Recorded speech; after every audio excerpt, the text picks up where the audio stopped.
Estamos compartilhando o texto que Paulo escreveu a seu amigo Filemon, e estamos hoje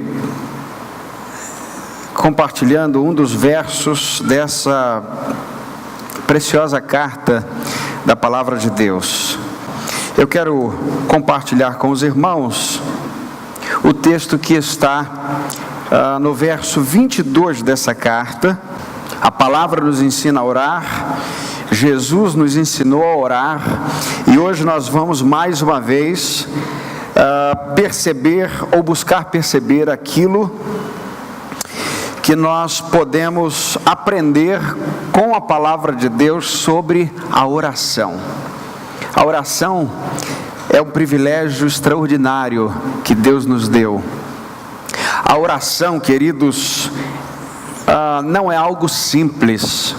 A oração é algo que foi conquistado na cruz, porque nós só oramos por causa do nome de Jesus.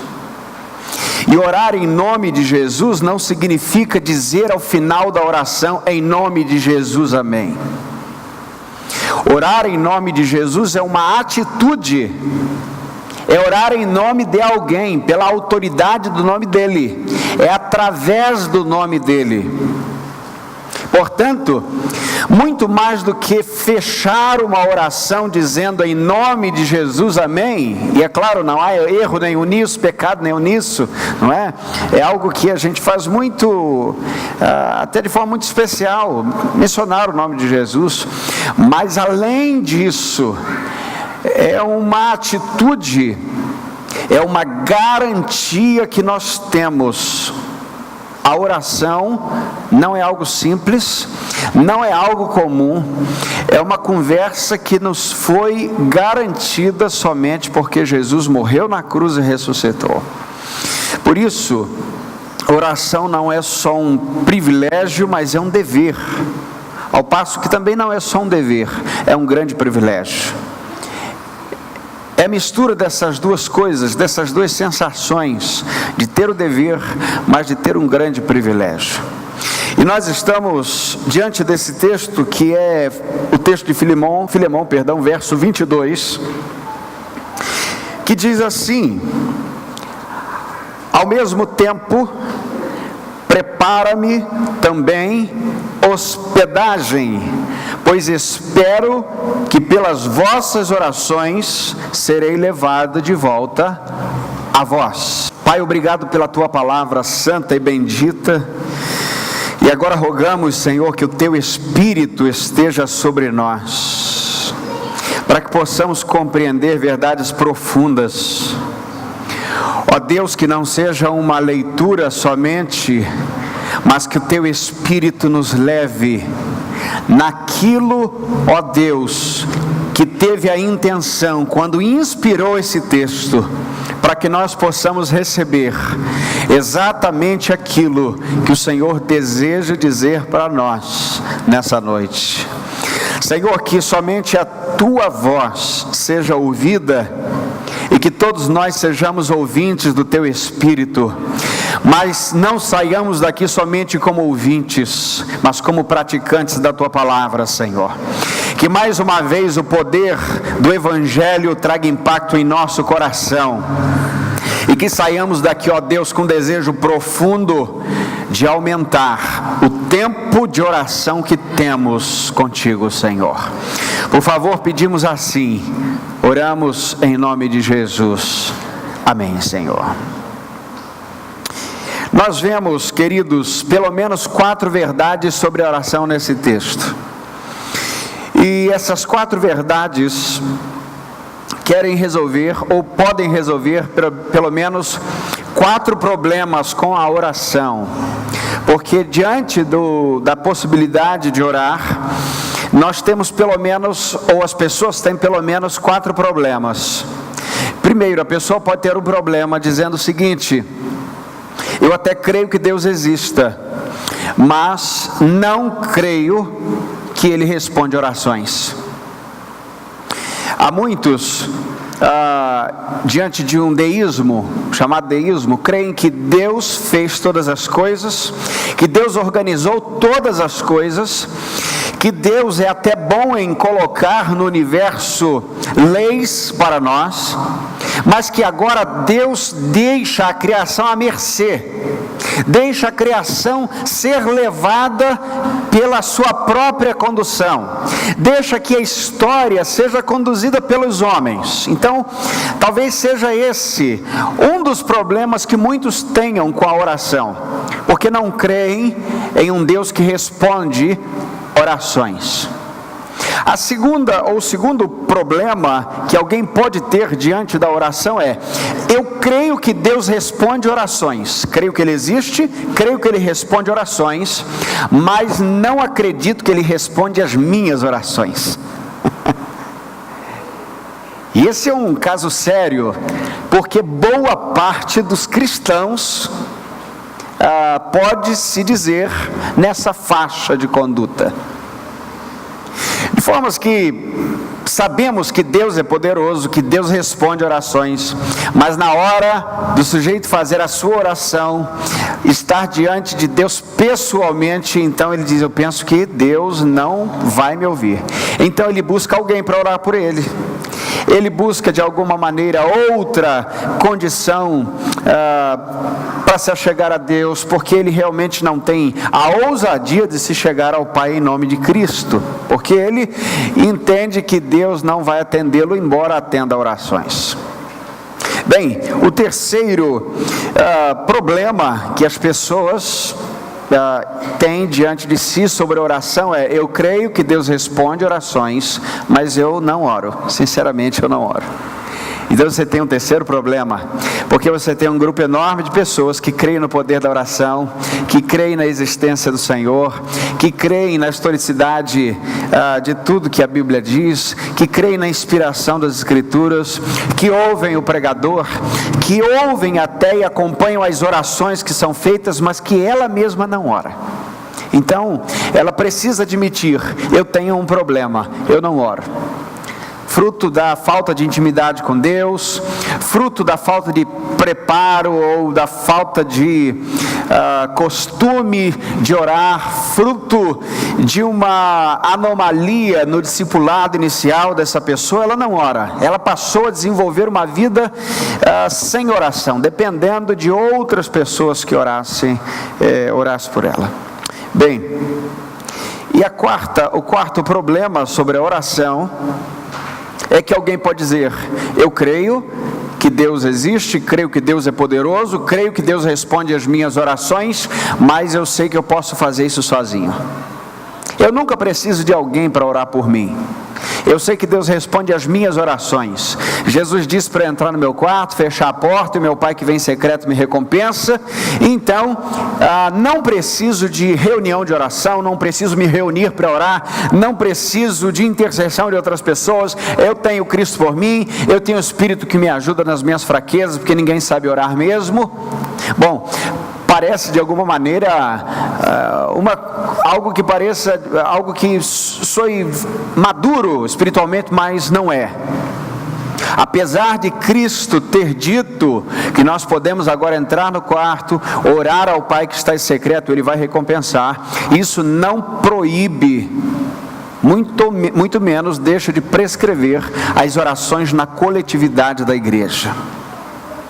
A coletividade da igreja, queridos, quando se reúne, é algo extraordinário.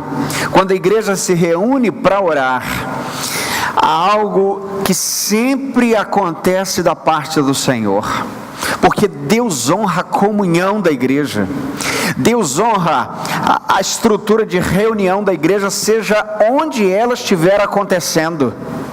E aí, queridos, quando nós olhamos para esse texto, diante desses 4 problemas que são comuns às pessoas sobre oração, nós vemos 4 verdades que podem nos ajudar.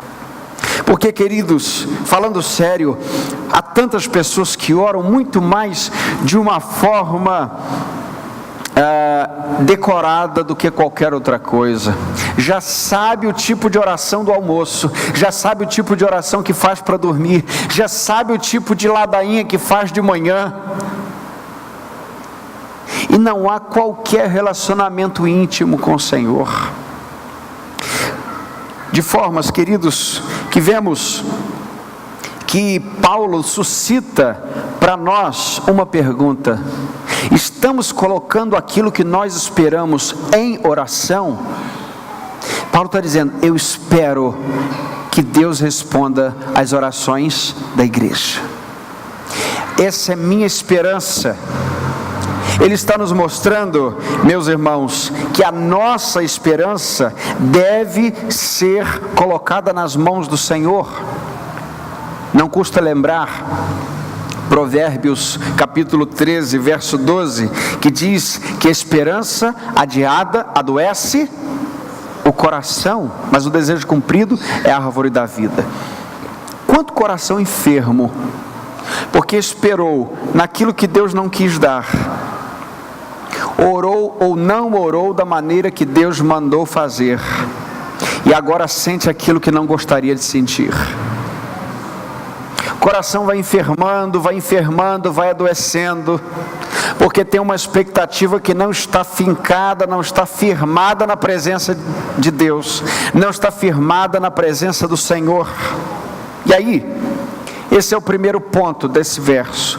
A gente precisa aprender a colocar em oração aquilo que nós esperamos. Veja a segunda questão, que parece com a primeira, mas não é igual. Nós precisamos esperar por aquilo que oramos. Qual foi a primeira? Precisamos orar por aquilo que esperamos. E é diante disso se nós vamos saber se o Senhor nos dará, se não nos dará, se as nossas expectativas estão corretas, se o nosso coração está centrado em Deus. Então oramos por aquilo que esperamos. Agora nós vamos entender que nós devemos esperar por aquilo que oramos. Mas esse verbo esperar tem dois sentidos aqui. Eu espero que eu seja atendido, significa, em primeiro lugar, eu tenho expectativa que eu serei atendido. Segundo lugar, eu espero ser atendido, significa, eu estou em modo de espera para ser atendido. Compreendeu? Por isso, o Paulo disse o seguinte: prepara-me também, vamos ler esse texto juntos? Prepara-me também hospedagem, pois espero que pelas vossas orações serei levado de volta a vós. Olha, o que ele está falando? Prepara-me hospedagem. Então eu estou esperando ir. Arruma a caminha. Coloca aí uma água no feijão, certo? Cuida das coisas, porque a minha esperança é que pela oração eu cheguei. Irmãos, quando nós oramos e não esperamos receber resposta, nós ainda não oramos. Porque orar não é só falar com Deus, mas orar é ter certeza que há um Deus no céu que responde orações. Ele está dizendo: prepara as coisas, arruma minha hospedagem, eu estou esperando essa resposta. Pode ser que Paulo não soubesse qual era a resposta, mas ele disse: vai preparando, eu espero ser atendido. Isso nos faz lembrar de uma história de uma mulher que estava em oração, pedindo chuva. Senhor, está chovendo tão pouco, há tanto tempo que não chove, e ela estava falando com Deus: mande chuva. E ela estava orando com a sua filha, e a filha estava acompanhando, sua filha estava acompanhando a oração, e de repente ela terminou a oração, saiu com pressa, e quando ela estava cruzando a porta para a saída, a filhinha disse: mãe, a senhora não vai levar o guarda-chuva? Orar e esperar pela resposta. Queridos, orar significa falar com alguém que só por causa dele é que eu estou vivo. Porque nele nós nos movemos, nele existimos, estamos pendurados na graça, somos parasitários dessa graça, devemos a nossa vida à graça de Deus. Por isso, o nosso coração deve ser cheio da esperança de sermos atendidos por um Pai que responde à oração dos seus filhos, que está ouvindo as orações. Por isso, quando nós estamos entendendo aqui no texto que nós devemos, além de orar por aquilo que esperamos e esperar por aquilo que oramos, agora nesse segundo momento, em primeiro lugar, dentro disso, nós devemos orar com a certeza da fé. Espero que, eu ainda não estou vendo, eu espero que. Bem, vamos relembrar Hebreus capítulo 11, porque é bem didática a parte A no verso 1. Leia comigo. A fé é a certeza do que se espera. É a certeza do que se espera. A garantia daquilo que se espera. Uma ilustração viva disso está em Atos capítulo 12, quando a igreja orava intensamente por Pedro, e Pedro estava preso, Pedro estava encarcerado, e a igreja estava na casa de Marcos, na casa de sua mãe Maria, e eles estavam ali em oração, orando por Pedro, e o texto diz que a igreja orava intensamente por ele, e eu imagino aquele tempo de oração entrando pela noite, e a igreja está orando a Deus. E como é bom um tempo de oração na igreja, e aquele momento que a gente busca o Senhor e tal. De repente, eles que estavam orando por Pedro, ouvem alguém bater à porta. E aí uma criada que estava ali, cuidando das coisas, trabalhando, ela foi à porta e ouviu que era Pedro. Se você conhece o relato, sabe que o anjo do Senhor entrou na prisão, tirou as cadeias de Pedro, abriu os portões principais e deixou Pedro na rua. Depois, somente depois, ele percebeu que fora o Senhor de fato. E ele foi parar lá onde a igreja estava reunida. E ele bate na porta. E ele chama. Eu não sei por quem ele chamou, mas ele chamou, e a Rode veio atender. E quando Rode ouviu a voz de Pedro, de tanta emoção, ela não abriu a porta. Ela não abre a porta, ela volta gritando: Pedro está aí, Pedro chegou. Ela vai anunciar as boas novas, vai anunciar já a resposta da oração da igreja. E o que o povo disse? Deve ser o anjo dele. Você não está bem, não? Essa moça deve estar com sono. Não é possível. Queridos, é tão difícil o momento em que você crê sozinho, mas ninguém crê contigo. Não é verdade? A igreja toda em oração, a igreja toda falando com Deus, pedindo uma coisa específica. Aí a resposta bate na porta e diz: não, não deve ser. Meu Deus, ajuda-nos na nossa incredulidade. Quantas respostas gritam na porta da nossa vida. É a resposta de Deus quase entrando porta dentro, e a gente diz: não deve ser. Não, tão rápido. Portanto, fé significa crer no caráter de Deus, significa saber que Deus não erra na medida, que Deus não se esquece da resposta, que Deus não esquece de um filho, que Deus não esquece a minha oração na gaveta. Fé significa Deus tem um caráter impecável. Quando tu põe a tua causa diante de um bom advogado, a tua percepção é: agora ele vai fazer o que eu não sei fazer, e você tem que descansar, e ele está cuidando do processo. Da mesma maneira, no tempo de oração, colocamos algumas coisas diante de Deus e sabemos: está nas mãos daquele que tudo sabe. Agora eu estou esperando a resposta de Deus. É claro que tem coisas que a gente pode orar com toda certeza que sabe que Deus quer dar. Por exemplo, é o caso da sabedoria, em Tiago. O que diz lá o Tiago sobre a sabedoria? Peça, se você não tem sabedoria, se tem falta de sabedoria, peça a Deus. E qual é a fórmula? Peça, porém, com fé, sem duvidar, porque aquele que duvida é semelhante às ondas do mar, que são levadas e agitadas pelo vento. E aí, queridos, esse é o tipo de oração que a gente sabe que não vem nem do nosso coração. Aliás, toda boa oração nunca procede de nós mesmos, é sempre o Espírito que nos ensina a orar. E a gente só fala alguma coisa digna se for mesmo Espírito, porque de nós não procederia nada.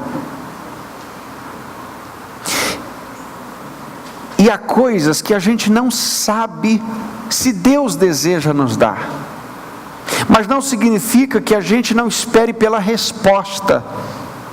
Porque a grande questão da oração não é aquilo que Deus vai me dar somente, mas que eu tenho certeza que Ele vai responder alguma coisa. Por isso, o melhor da oração não é o sim, o melhor da oração é que a resposta venha de Deus, seja sim ou seja não. Porque é melhor um não de Deus do que 1000 vezes sim neste mundo. É melhor um dia do favor de Deus do que o resto da vida nos prazeres do mundo, fora da presença de Deus. Por isso, queridos, é que a palavra de Deus nos ensina que nós devemos pedir, mas de maneira a que a fé esteja no centro da nossa oração. João vai dizer o seguinte, lê comigo: e esta é a confiança que temos nele, se pedimos segundo Ele nos ouve. Ok, esta é a confiança que temos nele. Veja, confiança. Poderíamos afirmar aqui, temos confiança nele, por isso oramos.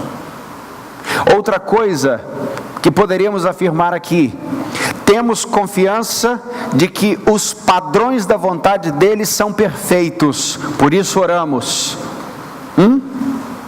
Terceiro lugar, nós poderíamos dizer, ele nos ouve, por isso oramos. Esta é a confiança. A nossa confiança não é só que vamos receber o que estamos pedindo, mas é que nós estamos orando e Deus vai responder segundo a sua vontade. O verso 15 diz assim: e se sabemos que Ele nos ouve em tudo o que pedimos, sabemos que já alcançamos o que temos pedido. Por isso é importante para que a gente perceba que a nossa oração deve esperar uma resposta de Deus. E é claro, além disso, nós temos que esperar com paciência, esperar pela oração com a certeza da fé, mas também com paciência. Porque tem gente que tem uma fé enorme, mas tem pouca paciência. Não é verdade?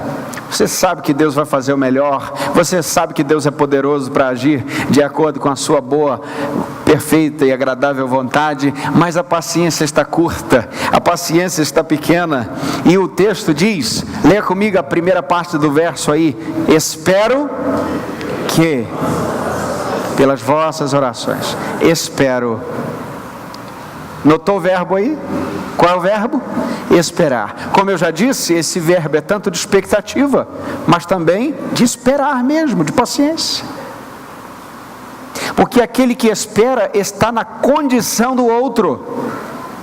Esperar pelas orações. Assim como a primeira parte do capítulo 11, no verso 1 de Hebreus nos ajuda, a segunda parte, a parte B também nos ajuda. A fé é a prova do que não se vê. A prova do que não se vê. Ora, essa paciência então procede da fé, porque eu não vejo, mas eu espero, porque Deus responde e eu sei disso. Ainda no livro de Hebreus, no capítulo 6, no verso 12, o texto diz assim: para que não vos torneis indiferentes, mas sejais imitadores dos que herdam as promessas por meio da fé e da paciência. A fé sempre está ligada à paciência, porque crer no caráter de Deus te ensina, me ensina a esperar pacientemente no Senhor. O que disse o salmista no Salmo 40? Esperei com paciência no Senhor. Isso é crer que Deus não nos deixa à deriva. Bom, terceira lição do texto que nós lemos hoje aqui, 22 de Filemon. Terceiro lugar, há coisas que só são possíveis pela oração. O texto diz assim: espero que pelas vossas orações serei levado de volta. Bem, queridos, não era simples Paulo sair da prisão. Aliás, nunca é simples para ninguém. Paulo está numa prisão, Paulo está acusado, Paulo está encarcerado, e sair da prisão não era algo simples. Mas ele diz: espero que pelas vossas orações serei levado. É melhor do que dizer irei. Compreendeu a diferença? Eu não vou, eu sou levado. O Senhor é quem leva. E aqui nós temos pelo menos 3 possibilidades. Paulo poderia não sair da prisão. Segundo, Paulo poderia sair da prisão no tempo errado, no tempo errado. Terceiro, Paulo poderia sair no tempo certo. A expectativa de Paulo é que pelas orações, queridos, tudo isso se concretizasse à maneira de Deus. Paulo tinha dupla cidadania. Não à toa se chamava tanto Paulo quanto Saulo, mostrando aí já, de alguma forma, que ele transitava muito bem, não só entre os judeus, mas entre os romanos. Foi criado aos pés de Gamaliel, um homem influente, cidadão romano por direito adquirido, poliglota, certamente capacidade para transitar com os filósofos de sua época, intelectualmente, poderia ter de fato algum elemento dentro dos círculos de autoridade de sua época para dizer: me dê uma chance aqui, aproveitar-se aí, quem sabe, de seu prestígio em alguma área, para dizer: olha, eu estou movendo algumas coisas aqui, os papéis já estão rolando, já está todo mundo vendo que essa questão é uma grande injustiça, e já eu estou saindo daqui. Foi isso que ele disse? Não. O que ele disse, queridos? Espero que pelas vossas orações eu serei levado de volta. Eu não espero pelo poder do homem, eu espero pelo poder de Deus que responde orações. E se eu sair daqui, eu não vou sair com as próprias pernas, de um jeito carnal, quero dizer.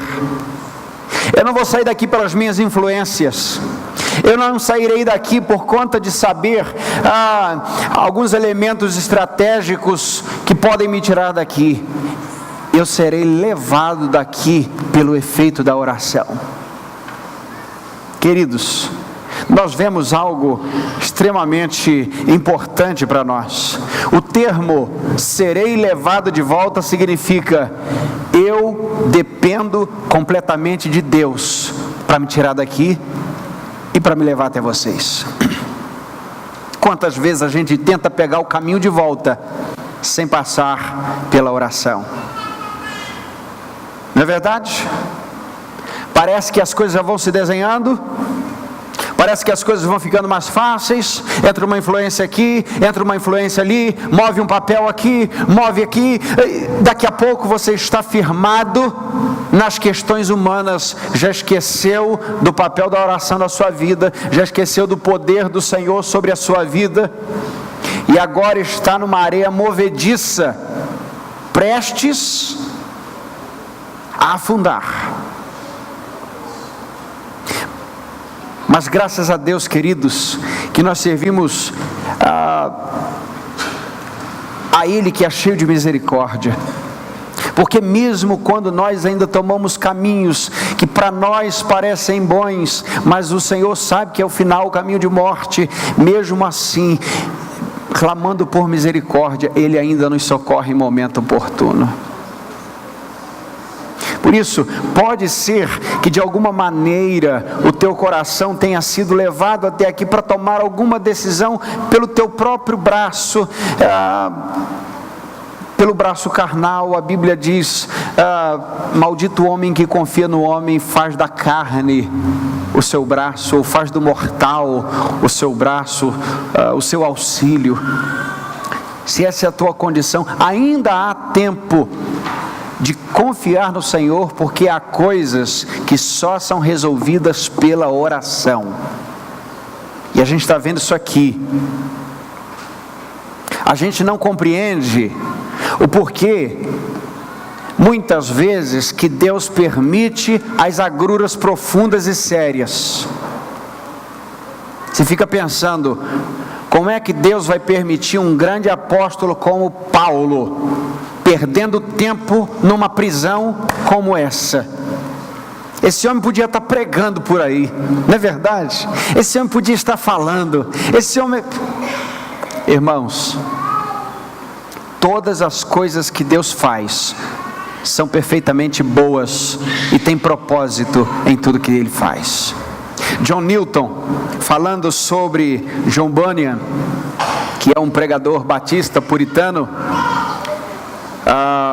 autor de pelo menos 60 obras, das mais influentes, para que a gente compreenda quem é Bunyan. Você que não conhece, autor do Peregrino, o autor do livro mais vendido, lido e traduzido depois da Bíblia, O Peregrino.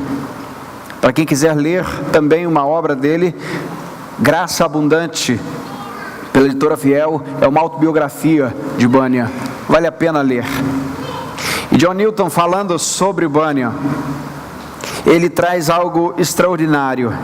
Ele diz o seguinte: o Senhor tem razões muito além da nossa compreensão para abrir uma imensa porta enquanto fecha a boca de um pregador útil.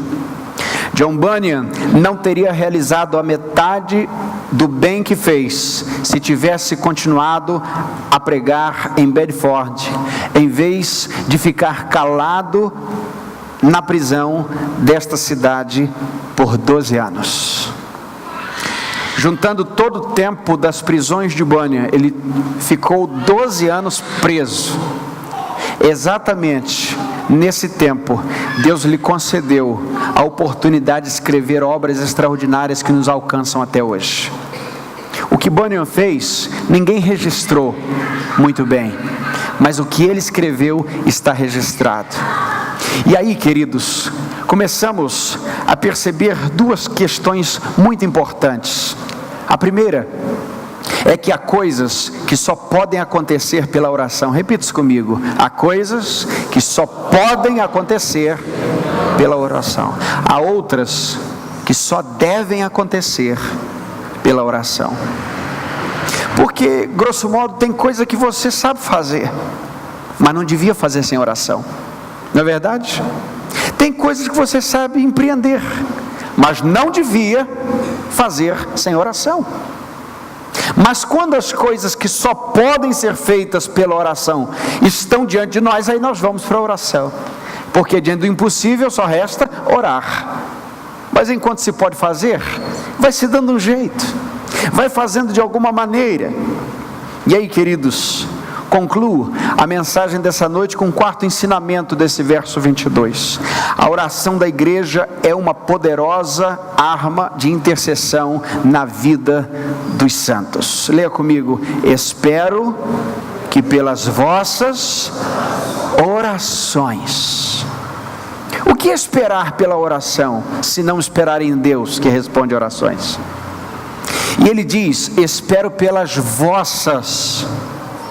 Isso significa coletividade da oração. Não sou eu somente quem oro. Sempre tem alguém orando pela minha vida. Deus sempre levanta alguém para orar com você ou por você. Se ninguém tivesse orado nesse mundo por você, Jesus já o teria feito. Jesus já intercedeu por sua vida. Aqueles que haveriam de chegar, haveriam de vir, haveriam de crer, estamos nós aqui. Mas sempre tem alguém, queridos, que Deus levanta para orar por nós. A igreja é um reduto seguro, porque é um lugar de oração. Quando Jesus entra com o chicote, espantando os vendilhões do templo, o que ele diz? Vocês não leram que esta seria a casa de oração? Por isso, queridos, o interesse pela oração é o interesse da igreja. Orar uns pelos outros, porque a igreja promove esse tempo de intercessão, e não é um tempo qualquer. Quando estamos orando uns pelos outros, esse não é um tempo qualquer. Porque se nós reuníssemos aqui em duplas ou em trios para falar da vida dos outros e fazer fofocas, você imagina o estrago que isso poderia acontecer ou gerar? Já imaginou? Pense comigo. Vamos fazer, gente, uns 15 minutos só de fofoca. Seria um estrago na comunhão. Você acredita mais na fofoca ou na oração? Você imagina o que um tempo de oração de uma igreja pode fazer, queridos, nas portas do inferno? A gente não compreende, meus irmãos, que esse é um privilégio, mas também é o acesso de poder extraordinário do Senhor sobre a vida da igreja. Orar uns pelos outros é um mandamento de Deus. Orem uns pelos outros. Por quê? Porque a oração do justo pode muito em seus efeitos. Então, se eu pudesse dizer de alguma maneira muito prática, não reza não, ora. Não faz algo que você aprendeu somente de forma cognitiva, que a sua mente aprendeu a falar. Ore ao Senhor com a tua alma. Ore ao Senhor sabendo que a resposta virá, porque nós servimos a um Deus vivo, um Deus que responde orações, seja sim ou seja não, Ele responde orações. Essa coisa de oração não passou do teto. Deus não se comporta debaixo de teto. Deus é, e Deus está. Deus é eterno. Deus é onipresente. Deus é onisciente. Deus é onipotente. E se eu dependesse da minha própria fé para Deus me ouvir, queridos, Ele jamais me ouviria. Toda a fé que eu tenho em oração procede exatamente da presença do Espírito na minha vida, na sua vida. Por isso é que Ele nos leva a orar. Espero pelas vossas orações. A igreja primitiva, meus irmãos, orava para cada decisão. Por exemplo, quando Judas fora deposto do colegiado apostólico, como diz Atos capítulo 1, indo para o seu lugar, a igreja se reúne, os apóstolos se reúnem em oração, e o texto diz que orando disseram: Tu, Senhor, que conheces o coração de todos, mostra-nos qual destes tens escolhido. A igreja orava pela sua liderança também quando escolhiam algum líder. O texto de Atos capítulo 14, verso 23 diz que nomeando-lhe presbíteros em cada igreja e orando com Jesus, consagraram-se ao Senhor em que haviam crido. Como vimos em Atos capítulo 12, a igreja também orava intensamente e com insistência em favor de Pedro. A igreja também é flagrada em Atos capítulo 13, no verso 2, cultuando ao Senhor, jejuando em oração, e eles agora estão diante do Senhor, e o Espírito Santo diz à igreja: separai-me a Barnabé e Saulo para a obra para a qual vos tenho chamado. Nós vemos aqui, queridos, que a oração não era um momento qualquer na vida da igreja primitiva. Por isso, a oração não é um programa somente onde chega o tempo de orar. Oração é uma constante. Por isso, Paulo vai dizer na primeira carta aos Tessalonicenses, no capítulo 5, verso 17, orai sem cessar. Aplicações finais para nós. Primeiro, há muita coisa que acontece como resultado de oração na igreja. Parece redundante, parece simples, mas é profundo. Tem mais coisas que acontecem como resultado da oração do que a gente sabe e percebe. Segundo lugar, há muita gente esperando pelas orações da igreja. Sempre tem alguém precisando de oração, queridos. Crente nunca fica à toa. Ah, pastor, não tem quase dom nenhum. Pastor, não sei fazer nada. Pastor, eu não sei tocar um instrumento. Ah, pastor, meu irmão, para com essa alma cansada. Se você sabe orar, você tem a arma mais poderosa da terra, que é a oração. Aliada às Escrituras, vai orar, meu irmão, e Deus vai usar a sua oração para glorificar o nome dele entre os homens. Essa moleza que enquanto se está vivo se pode orar, meu irmão. Glória a Deus por isso. E não tem nada que você possa fazer por alguém acima da oração. Você pode ajudar alguém financeiramente, você pode dar um conselho a alguém, você pode ajudar alguém de alguma outra forma, mas a tua oração é o que de mais importante você pode fazer por uma pessoa. Terceiro, há muitas pessoas que só estão de pé pelas misericórdias do Senhor em respostas à oração da igreja. Quarto e último lugar, há respostas que o Senhor dá somente em face da oração da igreja, a fim de que o seu nome seja mais glorificado na igreja. Por que você orou sozinho, tem orado e Deus não tem respondido de alguma maneira?